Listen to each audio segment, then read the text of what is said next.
All right, we'll go ahead and get started. Welcome, everybody. Thank you for being here. We got a few things to talk about tonight for our committee of the whole meeting. But before we do that, I'll turn it over to Councilman Inslee Feimster for our invocation and pledge. Let us pray. Dear Heavenly Father, you made us. We are amazed at how you take care of us. We know that you made our bodies so that when something happens to them, that most of the time it heals on its own. And we are amazed at how complex you have made us. We confess that we sin each day, and we pray that Jesus' blood will cover our sins. We pray for our government. We pray for our national government. Pray that our president will be able to carry on the duties that he does. We pray for Congress, and we pray for the Supreme Court. Pray that the Supreme Court will make sure that our laws are being obeyed and properly interpreted. We pray for our military wherever they're protecting us. We pray for the police who protect us each day. Father, we ask that you give us wisdom tonight on the items that we discuss, and that ideas that we bring up will be for your glory. We pray this in Jesus' name. Amen. Amen. I pledge allegiance to the flag of the United States of America and to the republic for which it stands, one nation, under God, indivisible, with liberty and justice for all. Thank you, Mr. Feimster. Mr. Wilson, if we could, I think we're going to start with item number 2D, line number 66, road maintenance fees. Yes, sir, Mr. Chairman. Early on last, I think February, March, council had put the road user fee issue into committee. This is something that at that point in time, I think 40 council members wanted to look at and discuss and talk about. I got Mr. Clay Baldwin, our new county engineer here, and Mr. Mike Clark, our roads and bridges director here tonight. They've done some research on the road user fee, and I'm going to kind of turn it over to Clay, unless now.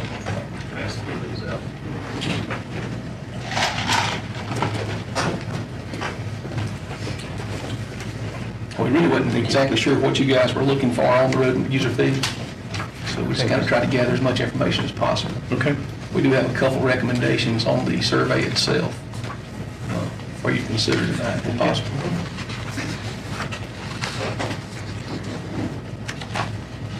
Now, the actual master road user list was done in 2007. It's on the county website under roads and bridges.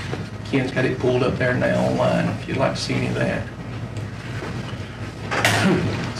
A lot of data, 50-something pages, every county road is listed.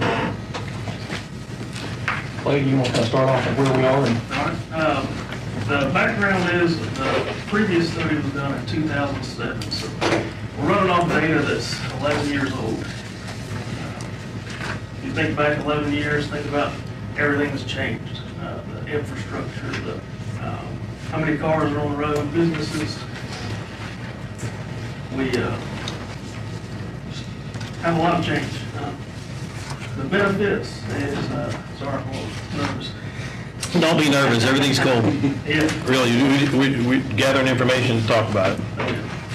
Benefits, this survey will provide an inventory and location data of all of our signs. Currently, we don't have any kind of inventory of our signs. Federal guidelines require a sign management system. This requires sign inventory and inspection plan and replacement plan. So that's one of the things that will be given to us through this study. It also provide inventory and location data of all of our guardrail. Currently, the majority of our guardrail is does not meet state or federal specifications. So an accurate inventory will allow us to develop a budget and plan of replacement. And the most important reason we need the survey will be to provide a pavement condition index for our county roads, which would be an updated list of what you see on the screens. Through this data, we can create a pavement management plan, so we don't have to do worst first necessarily, so that in the end result, we can have a life cycle cost for our roads, and end up being a better end result for the taxpayers. We can get a lot more bang for the buck. The recommendation is the county council approve the funding for this pavement condition survey. Currently, CTC has agreed to pay $90,000 towards the survey. And just to give a little bit more data, Greenville County had their last survey done in 2016. Anderson was 2016, and Oconee was 2015. So we're falling a little bit behind. We need to update our data. Total cost estimated of getting all city and county roads is $240,000. That number is very rough. I'm trying to pull together some numbers from a few companies. That's the best we came up with. And total cost for the survey for county roads only would be $180,000. If you flip over to the next page, I'll run through that.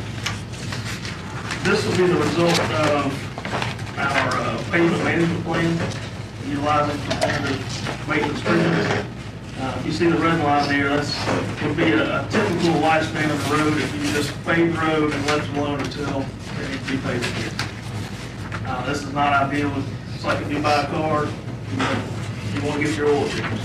The last thing, if you don't get your oil changed, you buy a car, then maybe 20,000 miles, you're having to buy a new car. You want to do that preventative maintenance. It saves you a lot of money in the long run. And then the next several slides just kind of give you an overview of the type of system we're looking at using to collect our data. It uses cameras, lasers, a lot of very intricate equipment. Give us track data, raveling, rutting, pothole data, give us our lengths and widths.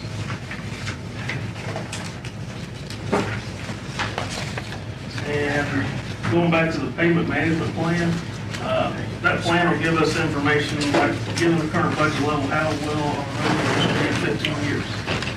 Whereas right now, we're just kind of going off, well, this is the worst road, we're going to pave it this year. We don't really know how far our dollars can stretch. And the PCI is the pavement condition index. 70 is an ideal number we're looking for.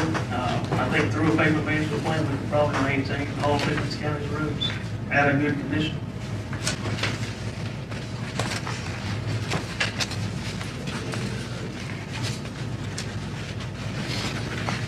That's about all we got from the pavement condition. Any questions on that? On the road use fee, we wasn't really sure what you guys were looking for.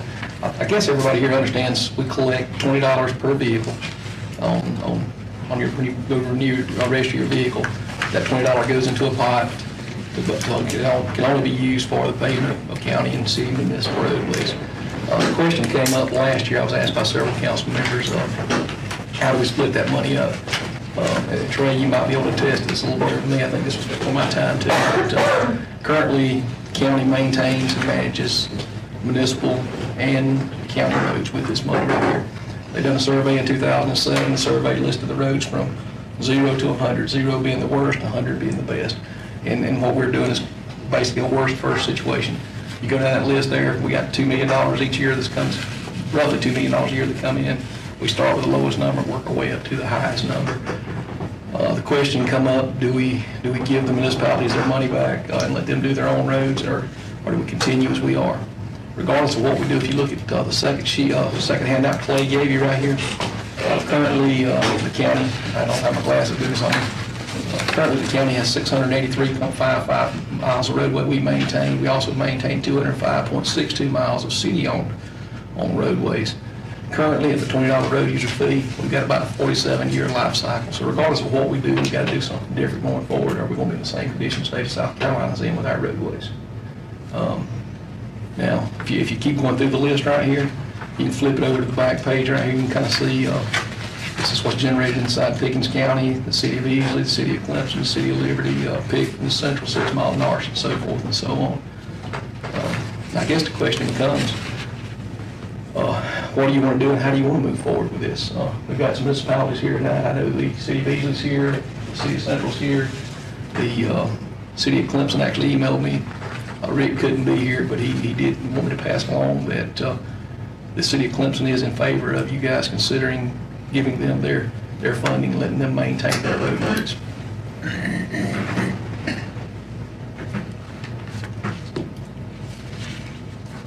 I don't know if Stephen or Phil would like to speak or not, but Well, I've discussed it with my council, and they can't make a decision until y'all do. But I think at minimum, we would like to maintain the roads that the town owns and use the user fee towards that. That would be minimum.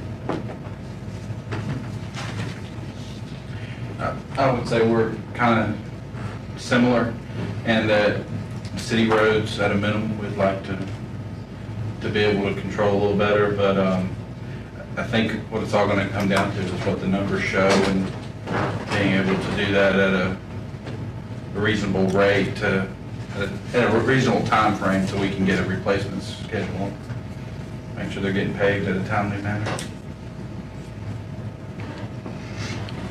I think one of the issues, and Trey and Ansley probably knows this better than me, is what my predecessor advised me is a lot of times in years past, when the city was getting their money, the county would get a phone call from a citizen and they'd say, our road needs to be paved, and the city told us to call you guys. And the cities were receiving that money for the vehicles. Is that not right, Trey?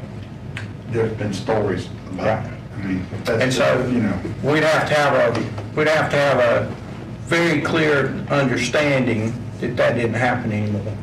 Because if the city's getting the money, they need to pay for the roads, and it don't need to be passed back to the county. And that'd be my only concern there. Because at this point, the road's got to be paved where it's the county or the cities.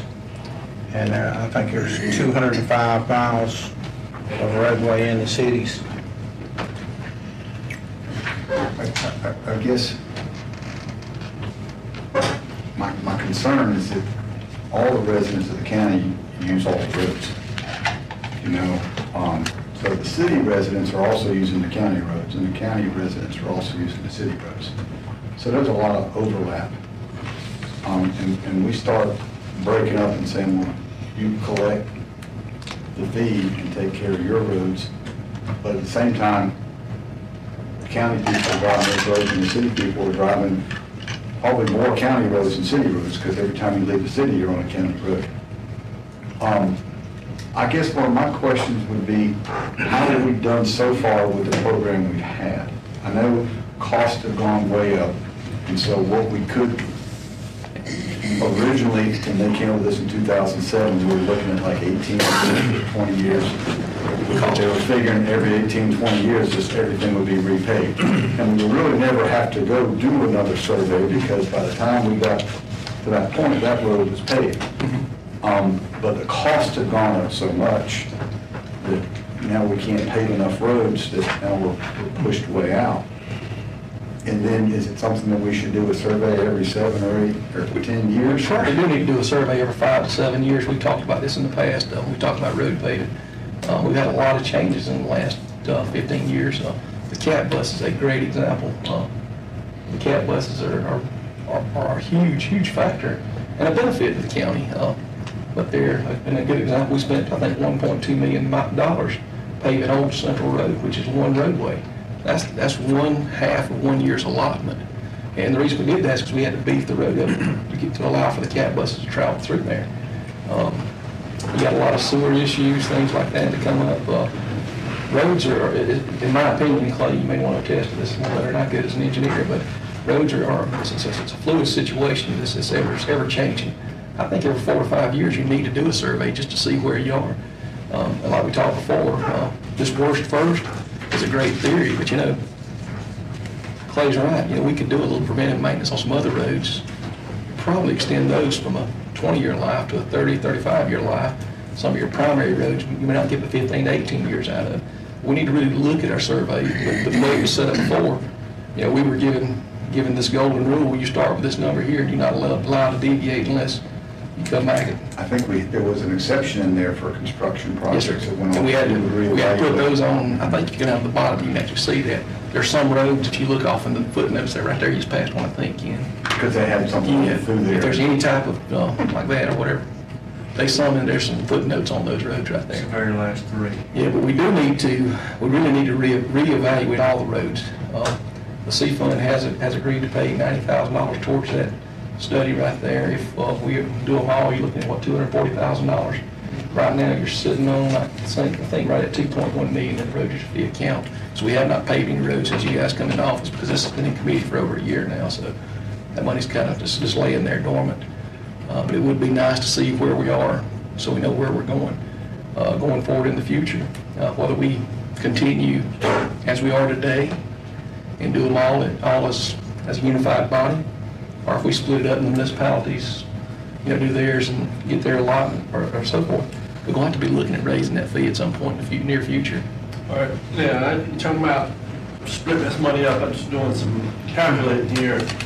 All right, the county has $1,850 per mile, $1,850 per mile, that's what they get.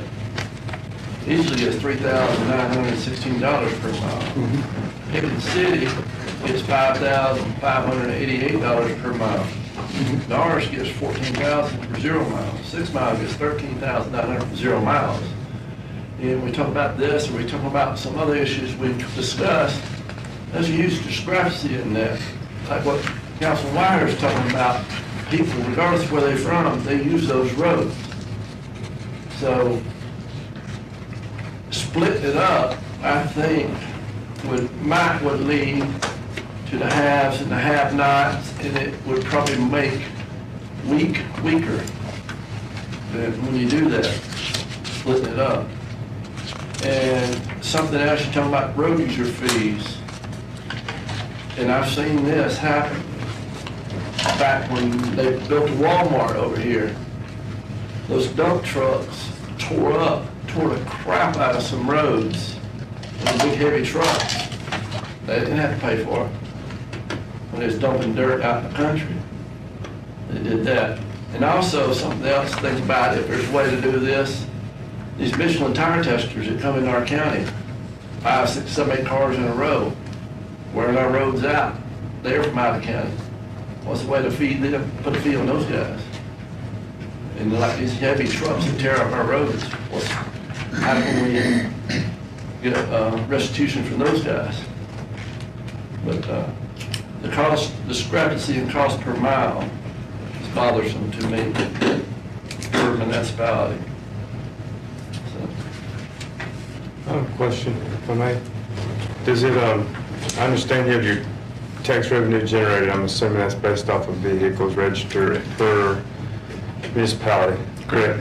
So, would it make more sense, and this is just kind of to go to your argument, rather than being the folks that live in the city of Pickens, it's true they drive on central roads, or Clemson roads if they go to Clemson football games, so I mean, it's all, kind of like what you're saying. Would it make more sense to look at the number of miles and split it up based on, put a dollar value per mile versus a dollar value per where the money came from per se? Do you understand what I'm saying? So you've got a pot of money. You got a pot of money. And rather than saying, well, we had 13 cars registered in Easley for their 95 miles, and you had 10 cars registered in Central, and they got 2 miles, so Central's mile is going to be worth more than a, say, Easley mile or Pickens mile. Where if you have your pot, large pot of money, you can figure out how many miles you have and you divide it out, and so the mile actually has the dollar value versus crediting versus, does that make any sense? Would that make more sense? Am I totally way off? And you guys, I mean, municipalities, what are your thoughts on something like that? So you don't have the disparity as Councilman Hendricks is alluding to. And how much does it cost to pave a mile now, Gerald? The county does it. Has a lot of variations. I mean, it's really depending on the condition of the road, whether it's an overlay, primary, secondary, Reclamation, yeah. a lot more. Average county road. They don't have to come in and do a lot of work. There's so many different types. Yeah. It's got a lot to do with what you're doing. You're doing 1.5 inch overlay, 2 inch overlay. So if you did 2 inch overlay, what would that cost? 2 inch overlay times a mile. Hang on a minute, I can tell you that.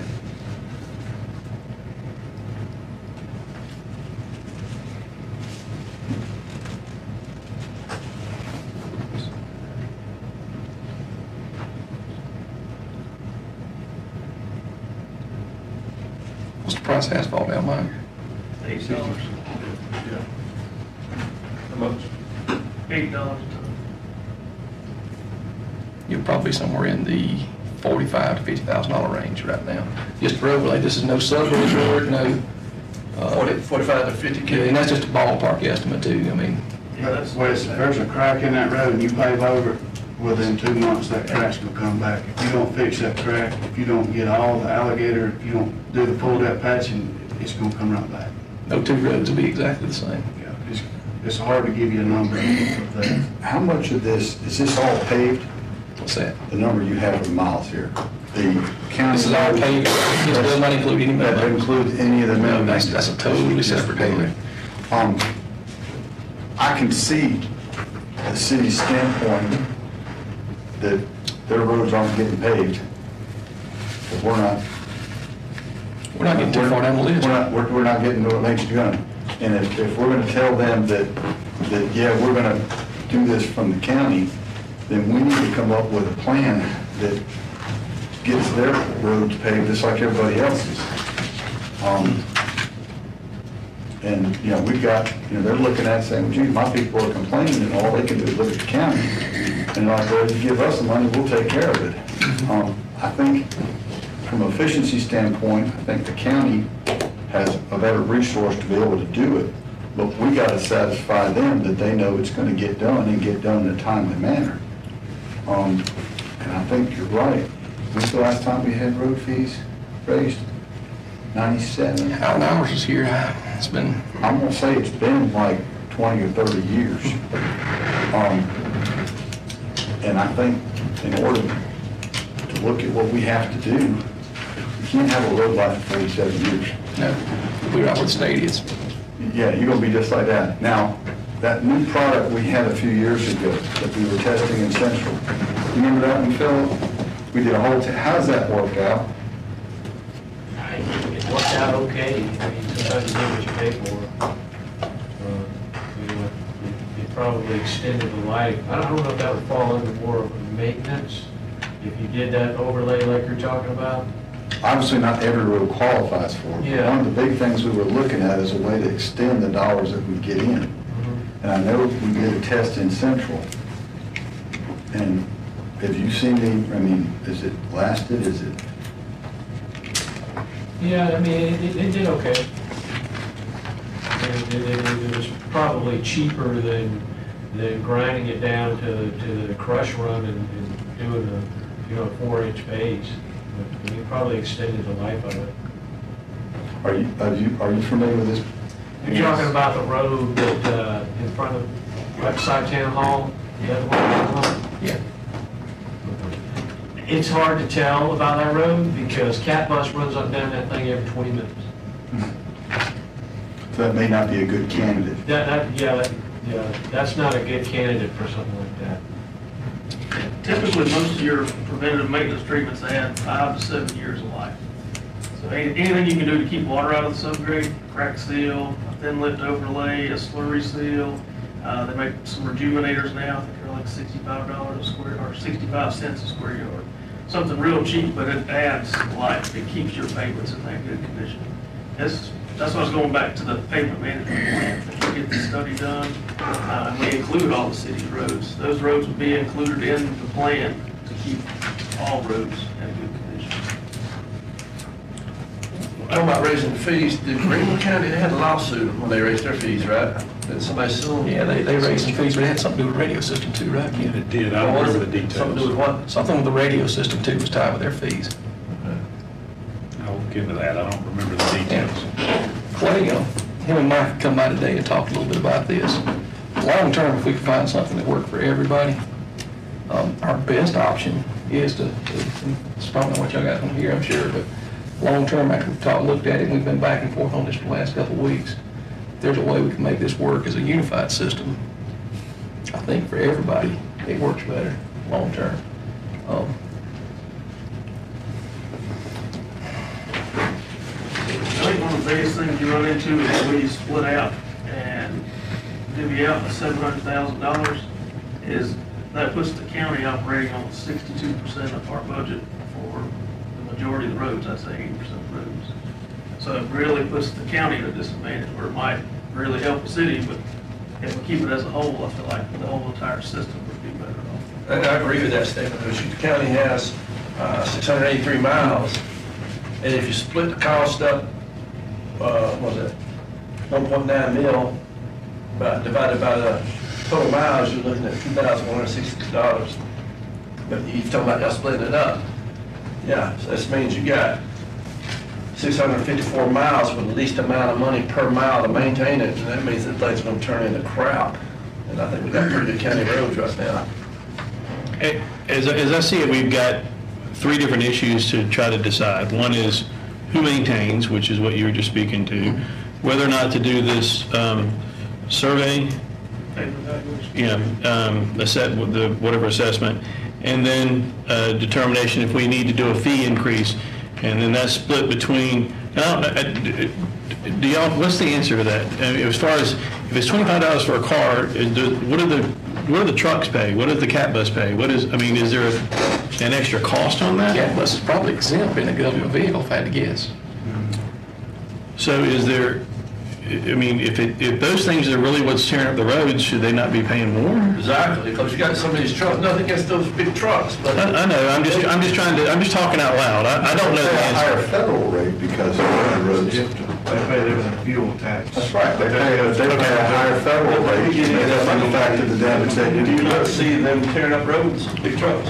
So what percentage of our funds for paving roads come from federal funds? They pay a higher federal rate, That's been, I'm sure they pay- they come from federal. I'm sure they pay state roads. so it's still a squat for us here. Yeah. But we gotta pay for what they tear up. Correct.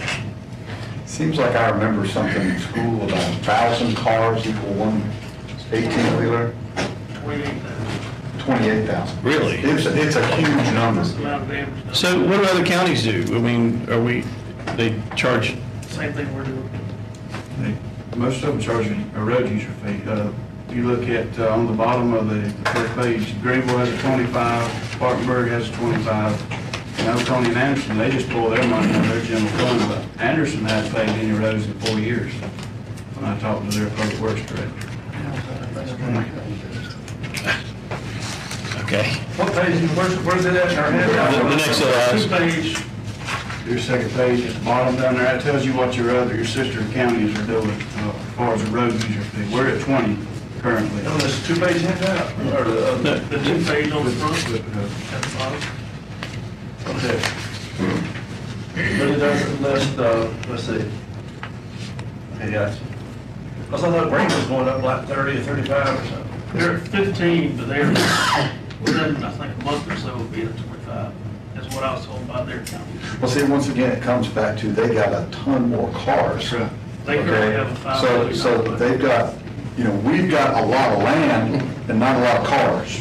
Okay, they got not space we do, and they got probably 5 or 10 times more I wonder cars. how many miles of road they have now. They have 1,700 miles, and Okay. they operate on a. So they got more miles of road.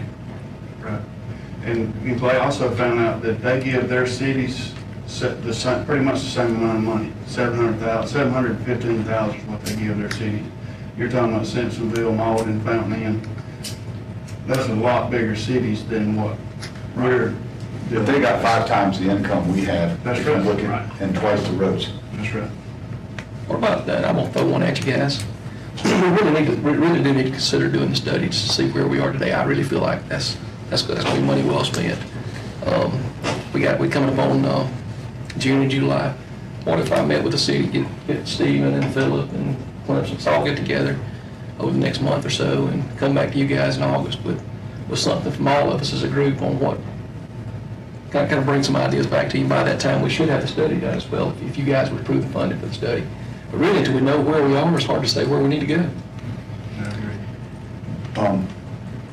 The study comes out of funds we already have right now. Yes, it'll come out of you got $2.1 million. The road user fee, is that something we need to address in the budget? Yes, probably so. And I don't think, this has sat so long, I brought this up years ago, that, we saw this happening. we talked about it for the last 10 Because years. if the price kept going up and the number of roads kept going down, well, eventually you're gonna be having terrible roads. And I think for the taxpayer deserves to have good roads to drive on. They pay a fee that goes directly to the roads. This is not government expansion, this is fixing the roads. And I think we need to look at it, and because we wait another year, we won't be that much further behind on it. But we're paying for the jail, and that other expense is gonna be added in Now, this year. this is a road user fee attached specifically to vehicles. You pay that when you buy your license. It's still coming out of the taxpayer's pocket. Exactly. It's still a tax. It's a Happy Meal. But what it does, Two Happy Meals. it goes directly into fixing the roads. True. And we have a problem with our roads right now. I mean, we're not as bad as the state, but we're quickly sliding that direction. Now, we've done really good with our bridges. That is we do bridges with this too? We do. We actually we have, I think, 4. Technically, I'm for it. Really We have 4 bridges. We've done really well with our bridges. Correct. We've got the best bridge program in the state of South Carolina. But I think our road program has suffered a bit It has. because of we only got so much of a pot of money to go to. Now, Clay and Mike did do a little chart for you in the middle of this page right here. If you raised it to $25, this is what it would take it to. If you raised it to 30, to 35, and so forth. In the middle of this front sheet right here, if you did want to raise it, at $20, we got a 47-year life cycle. At 25, it goes to a 38. At 30, it goes to a 31. At 35, it goes to a 27-year life cycle, and so forth. What's the optimum number for the number of miles we got in our county? You're not gonna like what I'm gonna tell you probably, but Tell 20 or less. So not on the chart. Not on the chart. Off the chart. But are there things that we can do that you guys are talking about? That's not included in this? I mean, some roads cost a lot, some roads don't. We can change the oil in the car. And that's what we recommended doing going forward. I know before we went strictly by the numbers, but let's start doing some preservation along with doing the numbers. Kind of do some changing your oil and change your filters and fluids and trying to extend some secondary roads. But I think we need to come up with a scheduled program for doing that, okay? I agree. Unchecked government can get out of hand. If we have a program that, okay, here's what's going to be, that these roads are going to get attended to, and they're scheduled to be reviewed or, put that extra on there. My question to you, Clay, how long can we make a road last with proper maintenance before we have to repave? I would say on average 30 to 35 years with preventative maintenance. So if we really got a good, solid program together, You need a $30 or $35 fee then to do that. Right. Now, if we get. well, $30 fee will get you 31 years, is that's what I'm reading. Right, yeah. And once we get the study done, We might be better off. we might be better off than we think we are with the condition of our existing roads. So we'll raise the fees on the study.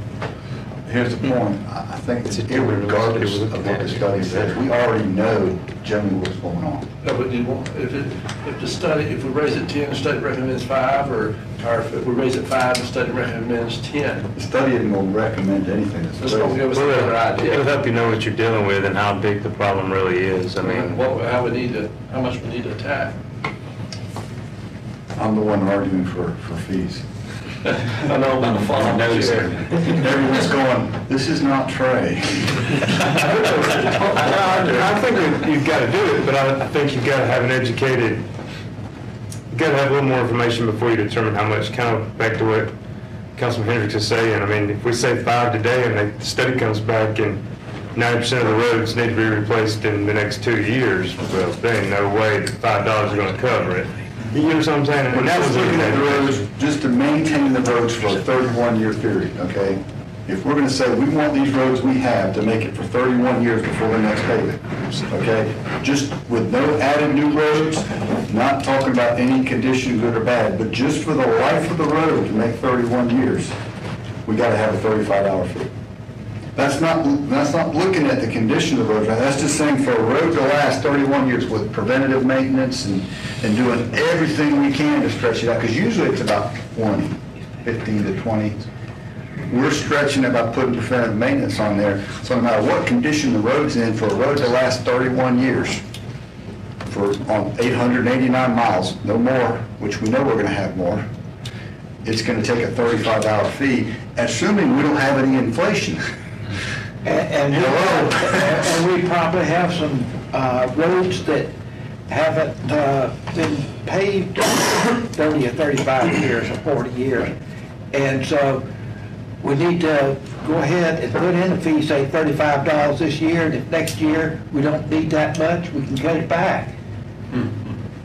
Keep in mind, if I could interject, Mr. Chairman, that since this is a fee, this isn't part of the normal tax millage process. This is a fee based on titles and cars. That's what I was going to ask. You can change it at any time, 3 readings in a public hearing. So if we could get this, if we said start with this study, it could be done by when? 2 to 3 months. 2 to 3 months? Have all the data. Yep. So we could have how long would it take you, once you get all the information, once they tell you, I mean, and you start looking at it, you still got to come up with a comprehensive plan, and I like what Councilman Whitehurst is saying, you know, a plan in place on what does that mean, you know, not just we're going to fix the roads, but in this type of situation, you got to do this and this and this, you know, a real comprehensive plan that pretty much outlines exactly what has to happen. How long before you can come back to us and say, here's our comprehensive plan? I think at the end of that 3-month mark, give or take a month.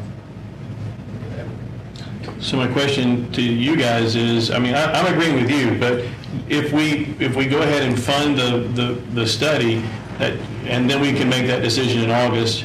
I'm fine with that. If we can do it outside the budgetary, we're not locked into having to do this next year, we can do it through an ordinance to That's right. change it. This is going to be, yeah, that's right. Well, What I would like to see is that when you come up with your study, that you also pull in the city administrators and Yeah, work as a whole and get their input on it too, because the reason they're here is because their roads haven't been paved. Right, absolutely. Well, I think it'd be a great idea to at least once a year, maybe once a quarter, meet with the cities. If we're maintaining their roads and see what their issues are. They should have some input on that. Absolutely. If we're gonna tell them we're gonna do it, then we need to have open dialogue, right? what's the chances charging bigger trucks more? Because they do more damage. You have to have some type of standard, but you also have to keep in mind these are going to be, the way we do this, unless I'm mistaken, is we do this with the vehicle registration process. That's when you pay it. So it's going to have to be vehicles that are registered here. You won't be able to get the big trucks that, But there's quite a few still. I'll probably get shot when I go home because the neighbor's got a bunch of them. Sure. if you'll- Nice knowing y'all.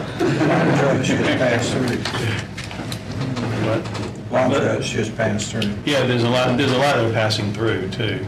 True, but get what we can. that's a bigger issue with the state gas tax. That's what I was about to say. That's the It's a- one thing that's burning me about this whole conversation, but yeah. Because we're not given the authority to do a gas tax. Only the state. And yet, we're kind of in the same position that the cities are in with us. Right. We're paying all this money out and nothing's happening, you know? And so I appreciate where they're coming from, and I don't want to be like the state. Well, we did get some roads paved in Pickens for the first time, in, what, 40 years? So some state roads. We discussed an election cycle. All right, so for the process of moving this forward, are y'all okay with us making, we need to vote on that in the Motion, second, yes. motion second here? For the, to get it to the full council to authorize the expenditure of the funds. I make a motion that we get it to the full council authorized expenditure of funds for the study, as mentioned. Second by Councilman Hudson. This is due all the roads, right? The study. Just for the study, Yeah, but the study for city and county. city and county. For city and county, just For 889 miles, correct? Yeah, all of them. That's us. Yeah. The whole county. City and Oh, county. yeah, All whole roads. county. Yeah. feel like they have road tomorrow, it's covered too. Any other discussion on that? All those in favor signify by raising your hand, and motion carries. Thank you, guys. Steve, thank you for being here. Thank you, sorry, thank y'all for moving it up. I apologize, I went to the wrong conference room. Do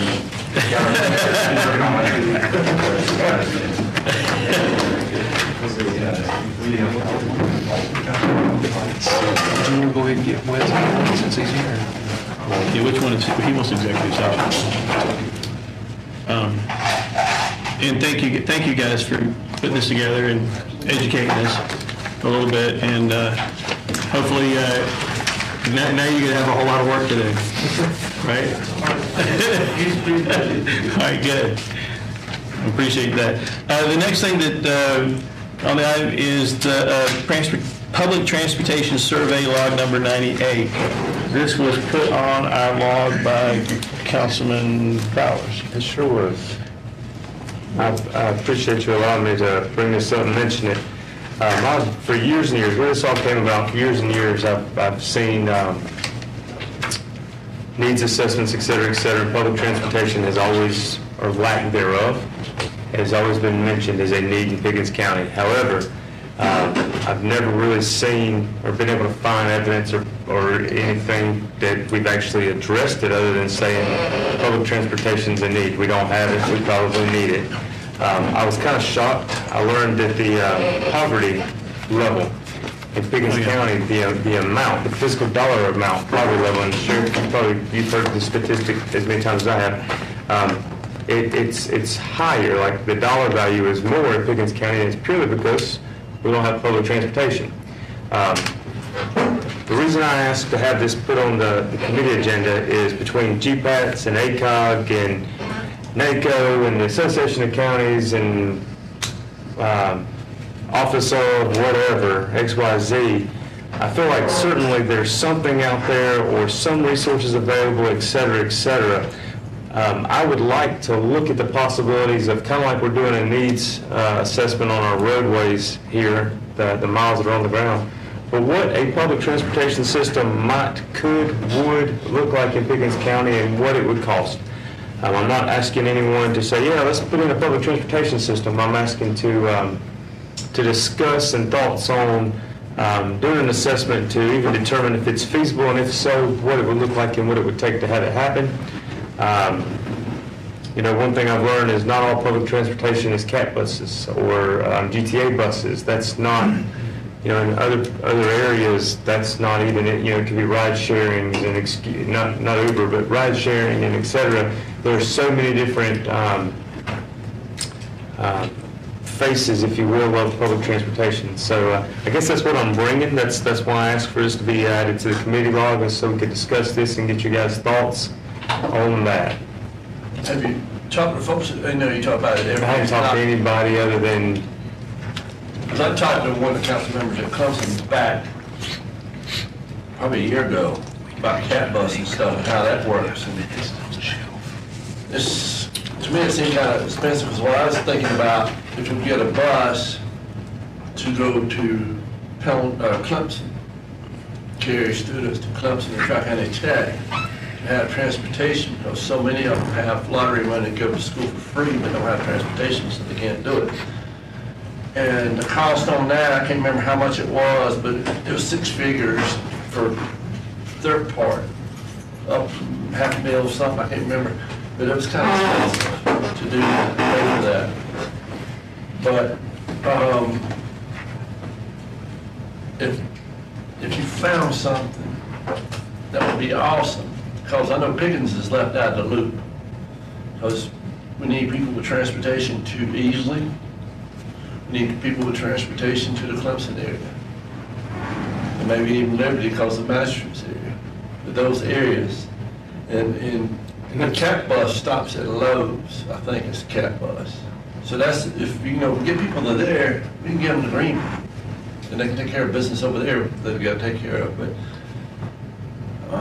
And I guess that's really where I'm at, is I don't even want to speculate what a route would look like, or if we're talking routes, or we talking small vans, or we talking, I don't even want to speculate on that. I guess, to me, the jumping off point is to, and like I said, there are people out there that have done this, and it's funny, I came across some grants. We could buy 2 buses this year, or, yeah, there's grants. We could technically qualify to buy 2 buses this year. I don't know that we need 2 buses, because we've never even done an evaluation on what it should look like, and to even know where to start. I guess that's where I'm at. What I do, I know that, and Carl and Inslee can both probably attest to this, at both ACOG and GPATS, they have had conversations about transportation and studies, and so I guess what I'd like to do is get you guys to reach out to... We'll talk about ACOG and to forgot his name, Keith, at GPATS, as far as what already exists, because I know I was looking to see if there was anything in this one, but there wasn't, that we could begin to look at, and are there grants, are there things out there that are available that we can tap into without it costing us any money? Mr. Chairman, what we did at Clemson to get the cat bus started, we went and looked at other college areas that were similar to ours that already had a bus system, and saw how they did it and how they got it set up. And then we had somebody that was good to write grants, and our first buses were bought with grants. Right. I'm sorry, go ahead, Councilman. No, I was just going to say, I'd also like to look at other counties facing the same situation, that same size as we are, facing those same. We've been in meetings with Anderson County, Pickens Mental Health, where that's their biggest point of contention, is getting those people transported. The sheriff's talked about this several times. Wes, Councilman Hendricks, you've talked about this as far as students and being able to give them access. We do live in a county that it is poorer than I think most people would realize. So what are the opportunities that we can find?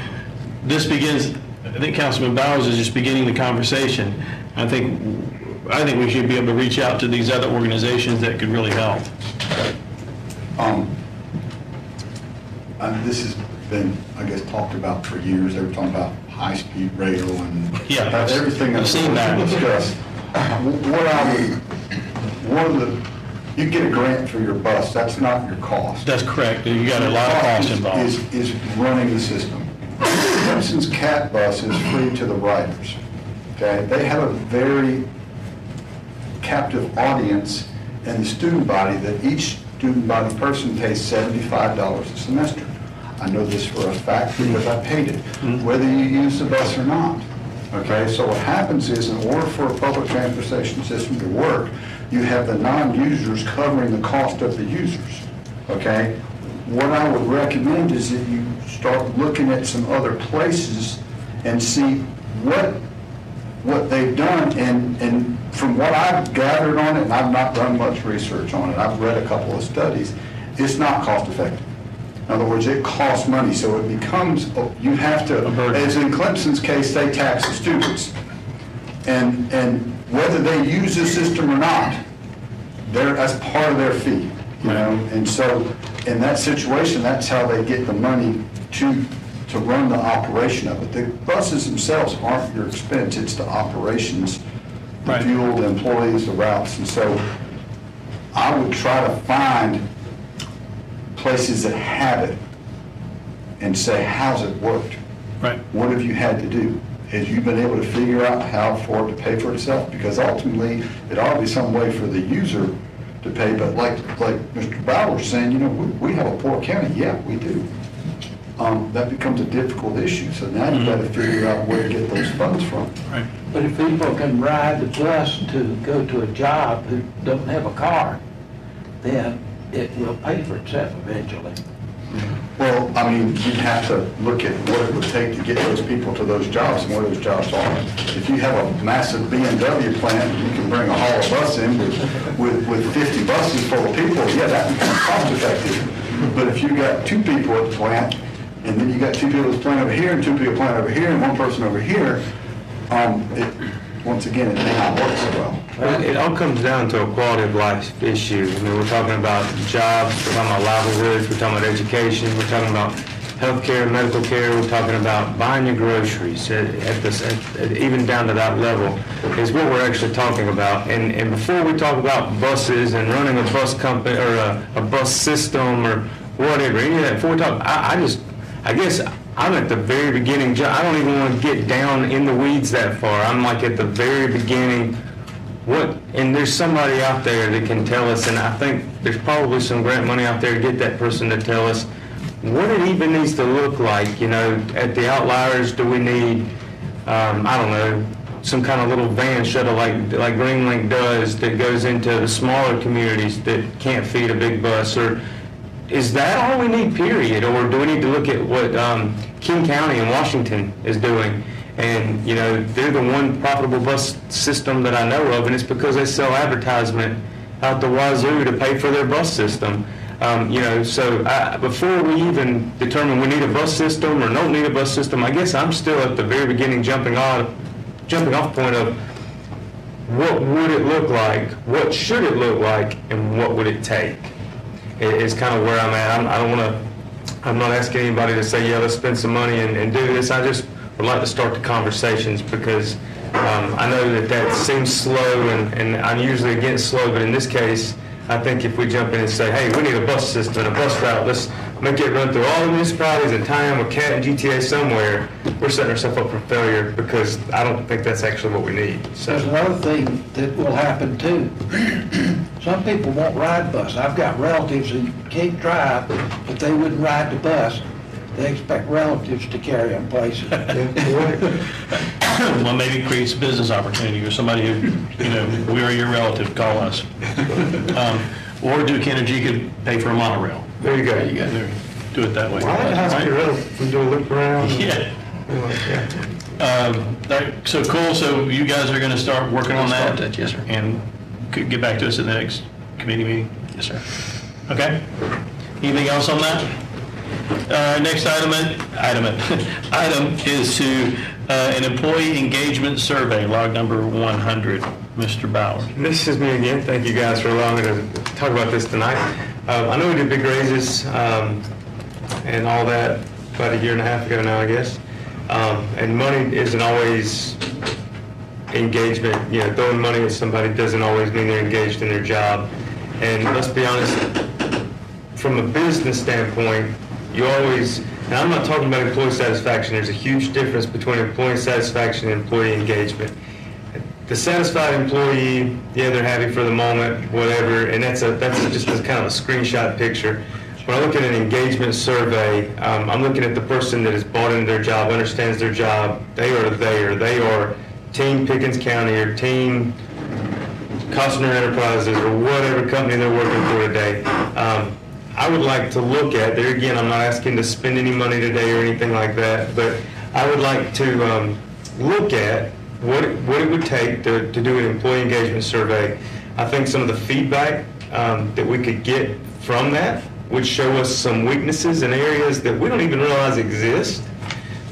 Some simple things that we may need to change or could change that could make a huge difference. It's one of the things that I've done for many years, and I have seen the positives that have come from that, things that we've always did it this way because it's always the way we did it, and it changed because that's what the survey said the employees wanted. What would help them be more? It also gives you a litmus test, if you will, of in reality how happy people are with their job. And it's not satisfaction, but how bought in they are to their job.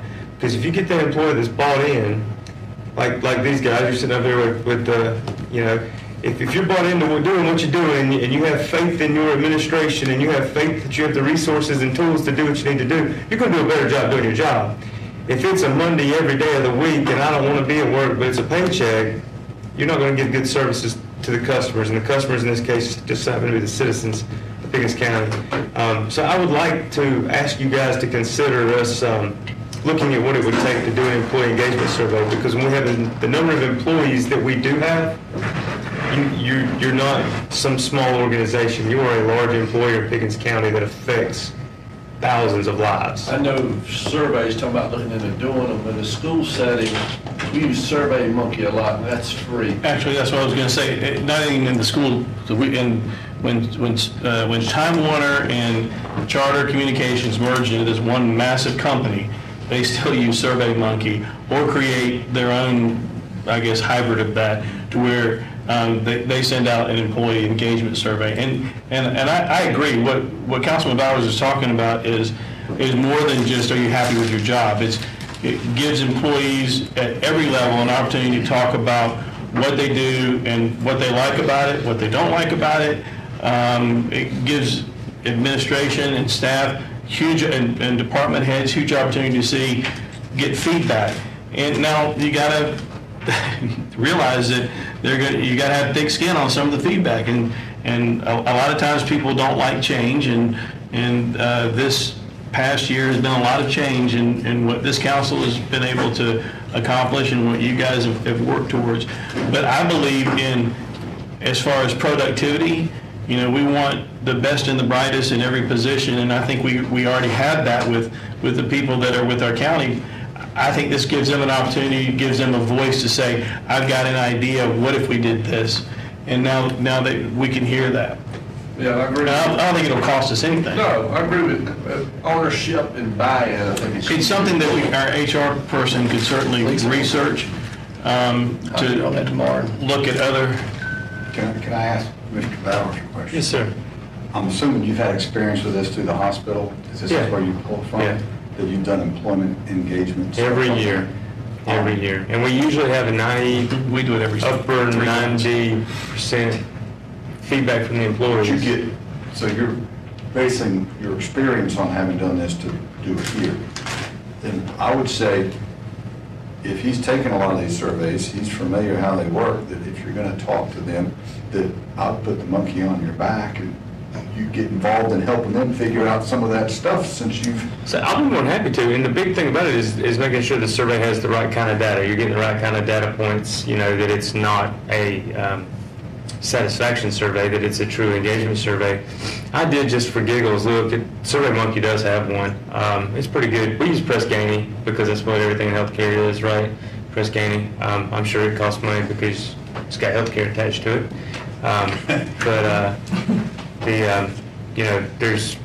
I'll be more than happy to whatever, but yeah, I mean, that is where my experience has come from, and that's where I've seen things come up in the survey that totally changed the structure. And it wasn't that it was a intentional oversight or whatever. It's just, didn't realize that was even a thing or whatever. So I'll have Lisa reach out to you. She'll get into this. saying I'm sure she's had experience with that too. Yeah. With her other jobs. We'll take care of that. Thank y'all for entertaining that. All right, our last item is a review of the Madden Bridge project, 12 Mile Road, log number 99. Mr. Wilson. Yes, sir. We've got Mr. Holtze, Mr. Morris, and Barbie. Yeah. Correct. Here tonight. I want to kind of come give us an update on the Madden Bridge Road part. I know we kind of slowed down a little bit because the lake levels were down, but Wes has some ideas. Wes, you want to kind of come to the table? To give you an update and reiterate what we reviewed. Before you do, is there a part of this that you were saying? If he talks about any property, we may need to. Okay, so can you give us the update without talking about specifics on property? At some point, we'll need to move to Executive session on that, okay. So, since the April council meeting, we discussed looking at taking a pause on the Madden Bridge project for a couple of reasons. We received bids on behalf of the county. The total project or combined project cost between Kateche Beach and the Madden Bridge project exceeds the approximately 1.5 million funding that the county's receiving from Natural Resource Trustee Council. We have applied on the county's behalf for ARC grant funding. To date, we have not been successful, primarily because of the number of projects that are being applied for ARC grant funding. There's more projects than funding available. So there are a couple of drivers in taking a pause and evaluating moving forward with the Madden Bridge project. Since we first met with the trustee council, and when I refer to we, that was the former Public Works Committee in May of 2015 of the former council. The 12-mile arm of Lake Hartwell has silted up substantially. And and of course, Councilman Whitehurst sees that arm of the lake a lot more frequently than All us engineers knew that was going to happen. yeah, and it silted up in 2011, 2012, the two dams on the 12-mile river were removed by Schlumberger at the order of basically a federal court order. Tons and tons, millions of cubic yards of sediment had been washed into Lake Hartwell, deposited along this arm. When we were planning this project, I think we really had no real understanding of what that arm of Lake Hartwell will look like. In fact, in our presentation, Mike, can you pull that one up? This laptop records the meeting and it's not connected to those. Oh, it's not, we've got a computer, if we plug into an HDMI. Yeah, we got one. And to show you what the lake looks when we're not at full pool, and we're talking 1 to 2 feet, you can virtually, and Well, here's Councilman Whitehurst, to address this a little further. There's a dog leg right there at the end of that river as it turns towards Madden Bridge. That is filled up with silt. And when the lake drops, now you have a very gradual drop off. But when the lake drops, it flows very quickly. Now, part of the problem we're facing is, honestly, it's the mismanagement of the lake over the last 15 years. Because of Army Corps. The Army Corps of Engineers, I've been tracking the lake thing for many years. There are 2 studies right now that they are deciding which one is going to be implemented. One of them would add 4 feet to the level on a regular basis. One would add 2 feet to the level, which would be huge. We're at full pool right now because we had a lot of rain. But what the Corps does is they don't start reducing flows until it gets to a certain level, which they essentially create their own drought. This situation will be improved over the next few years, but we still have the problem where we're supposed to get these ARC grants that have never come through. And so we're left with a situation where if we want to complete the project, we can't do it at the scope we wanted to originally do it at. And when we were looking at having piers, they were further down there up the road, which would put them having to go a lot further out to fish. What we had talked about a couple weeks ago in order to keep the project moving and finish up is that we want to clean up around Madden Bridge, but make that more of a fishing point right there with a smaller parking lot, not make a whole park out of it. But right now, that goes right up to the high school and the middle school, and there's trash around there, and cars parked on the side of the road with dirt. The idea of having that as a point was to have something that would clean that up. We have to make it a fishing venue per the grant qualifications. Okay, or for the trustee qualifications. So what we were talking about, and originally, if you see the plans, there's a big giant parking lot that runs all the way up there. We went back and forth with Clemson University and the Corps on trying to get property swaps, and it was. What we talked about was to bring it down to something much smaller, where people would come up, they could park, they could fish and take advantage of that, because people use that every day of the week. Make it a cleaner, smaller park, and that way use the existing funds that we have, because we'll have about $300,000 or $400,000 left after Katichi Park's fixed.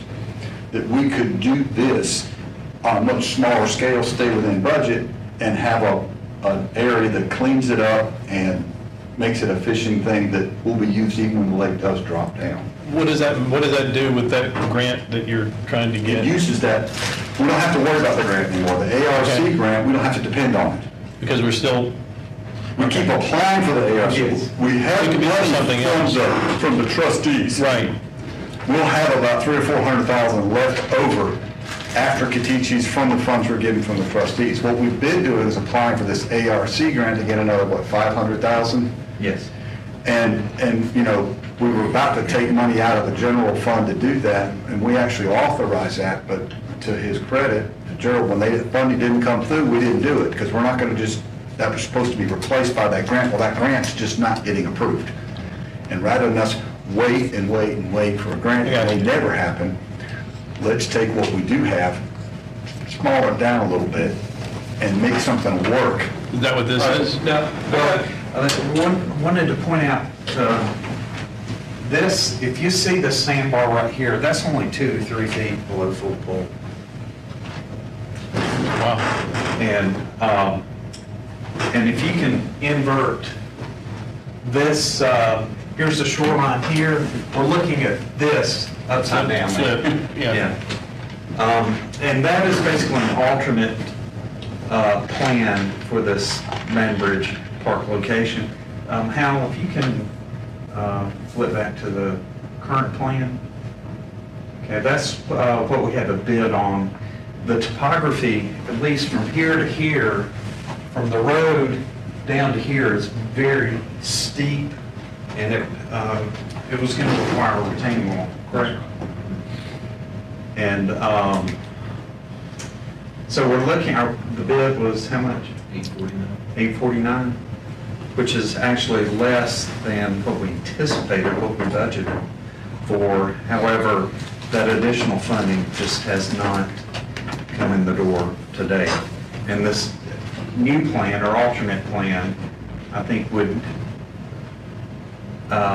satisfy Councilman Whitehurst's concerns, particularly in providing some landscaping, parking, and access. Right. Because people are using it now, but there's nowhere for them to park, or There's a dirt pull Councilman out. White, that's what you're saying? In other words, people are using it now, that area, They're doing they're their just pull nowhere off the to go. side of the road, and they got little fires built up, and there's trash on, and every time the lake comes up, trash all floats down. Have them someplace where they can park their car in a real parking place, it's off the road, so it's not a safety hazard. Right. And then have places they can put garbage, maybe a couple of fire escapes. If they want to make a fire, they can make a fire, but it makes it a lot neater, rather than having an eyesore when you come up to the high school.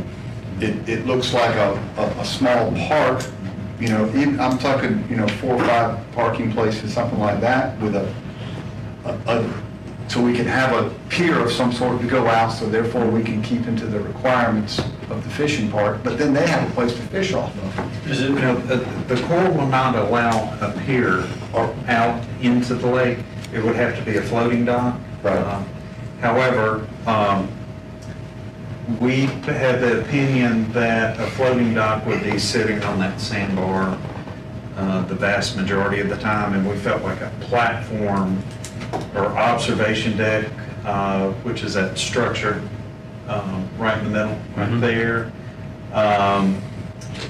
with a put-in boat ramp over to the right, right by the bridge, and then, and I'm sure some will still walk out on the bridge to fish, particularly during low water. You said boat ramp, what kind of boat ramp are you talking about? like flatwater kayak. I was about to say, I'm thinking boat. Non-motorized. I'm thinking boat, and I said, that ain't gonna work. I have about 4 questions right now for you, about 4 right now. You're talking about silting over from the dams. Will the silt get worse? Yes. Okay, so, all right. Eventually, it will work its way down the lake, Okay. supposedly. I think you may have answered my question. You know, the other park is where people will put in for kayaks. You talking about the silt and stuff like that. Is that the best area for a takeout boat ramp? Where you don't have to worry about silting up? We were looking at kind of breaking our original plan up into 3 phases, and this would be what I would call a modified phase 2. And I think we can, did y'all prepare a cost estimate for this scenario? Yeah. Okay. What is it? If you want to hear. But, you know, if you put in, you gotta put that thing out somewhere. Exactly, so we want That's to for whitewater address. rafting, this is more flat boat stuff. It's true, but people do the flat water. Put in, they got the same point. Yeah, but I'm talking about up the river. People do flat water down that stream. Rapids aren't that bad. I brought, one of my project managers happens to be a professional river guide, whitewater river guide. So I was going to let him address the issues regarding the put-in at Katichi and the takeout, which they're currently using Blade Bridge. And, but I thought we could present our estimate on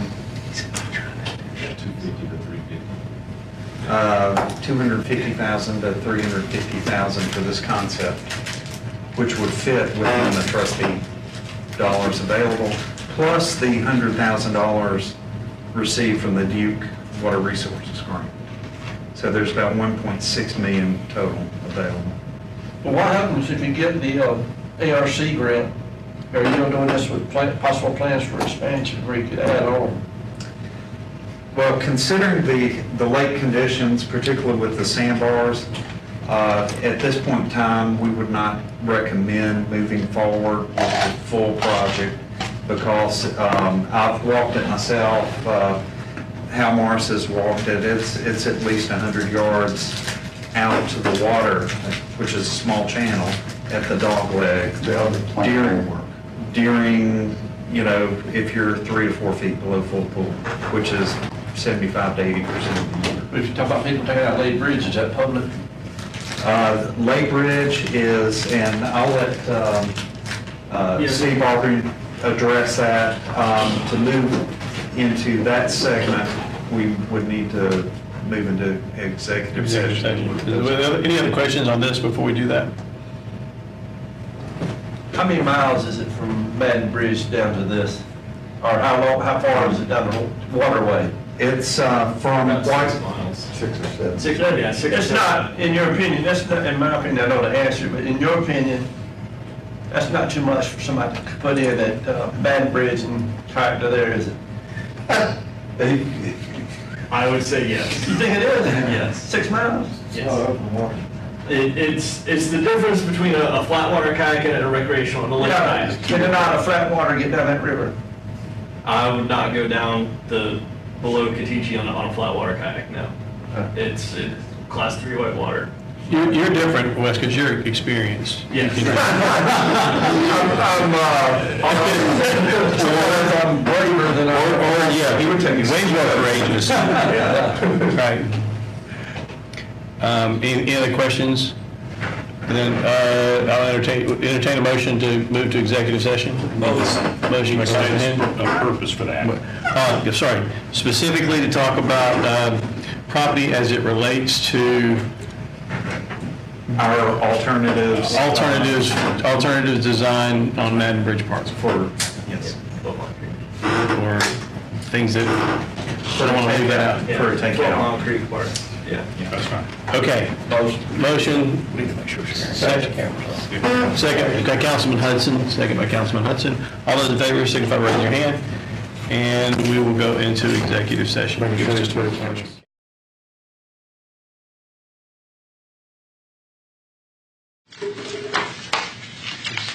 Let it go? Yeah. All right. So call us back into our regular meeting for the Committee of the Whole.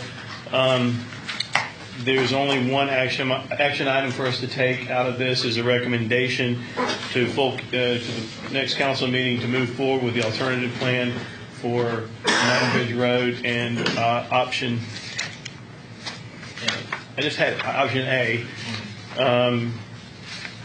using existing funds. Anything else I need to say on that? Need to get somebody to second that. Okay, there's second by Councilman Teamster. Any discussion? All those in favor signify by raising your hand, and that motion carries. And that brings us to the end of our meeting. Motion to adjourn. Second. Motion by Councilman Ballard, second by Councilman. All those in favor signify by raising your hand. I got one. Motion carries. We are adjourned. I got one from,